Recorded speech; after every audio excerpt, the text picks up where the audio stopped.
Wala pang reaksyon ng Malacanang sa mga hirit ni dating Ilocos Sur Governor Chavit Singson. Ngayong araw, naging abala ang Pangulo sa pagbisita sa Claveria, Cagayan na sinalanta ng bagyo kamakailan. Pagbibigay dito ng Pangulo, wala ng palakasan.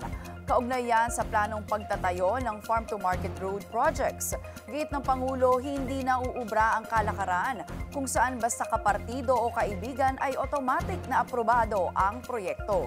Kakausapin daw niya ang mga LGU para matiyak ang maayos na sistema na magpapabilis sa pagbiyahe ng mga produkto ng mga magsasaka sa merkado.